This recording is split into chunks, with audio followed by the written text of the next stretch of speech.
আসসালামু আলাইকুম। আমি ইতি আক্তার আপনাদের কাছে আরেকটি নতুন ব্লগ নিয়ে চলে আসলাম। এটা গতকালকের ব্লগ। গতকালকে আমার ফুপি মারা গিয়েছিল। এটার জন্য ব্লগ আপলোড করতে পারি নাই। ভাবলাম আজকে আপনাদের সাথে শেয়ার করে ফেলি।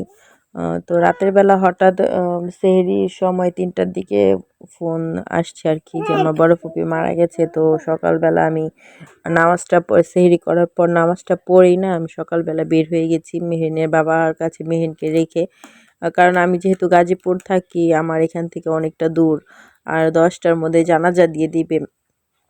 এটার জন্য সকাল সকালই বের হয়ে গিয়েছিলাম, কিন্তু কপাল ভালো না হলে যা হয় আর কি, আমি যে মানে গিয়েও দেখতে পারিনি লাস্ট। তো তারপর চলে আসছি আবার মেহেরিনে যখন বাসায় রেখে গেছি মেহেরের বাবার কাছে, কারণ আমাদের গাজীপুরের এখানে বেশিরভাগ মানুষই ঢাকার দিকে ডিউটি করে। তো এই সময়টা না রাস্তার মধ্যে চাপ অনেক বেশি পড়ে।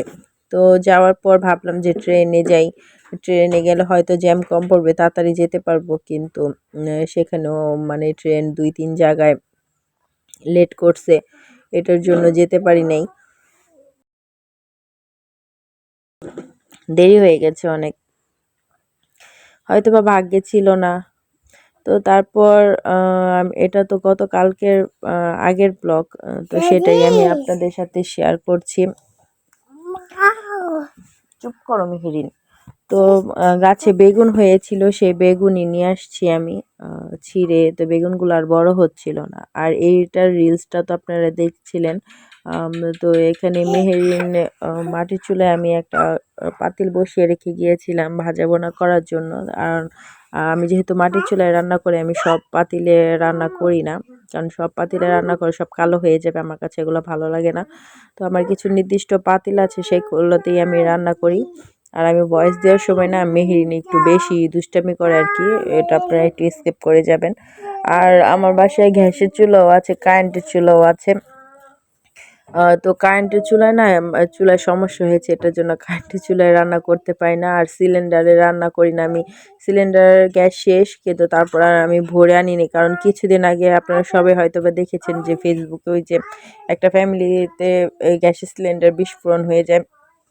মানে ওইটা দেখে আমি এত ভয় লাগছে আমার, মানে আমার মনে হয় কি আমি রান্না করতে গেলে মনে হয় আমার সিলিন্ডারটাও হয়তো বা বাস্ট হয়ে যাবে, এটার জন্য আমি ভয়ে আর গ্যাসই আনি না।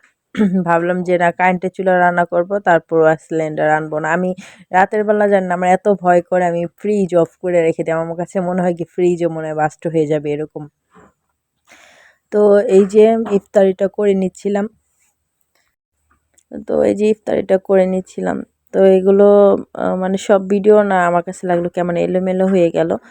তো এই যে জানি না আপনাদের কাছে কেমন লাগবে, আমার মানে কেমন জানি কথাবার্তা সব উল্টাপুল্টা হয়ে গেল, জানি না আপনাদের কাছে কেমন লাগবে।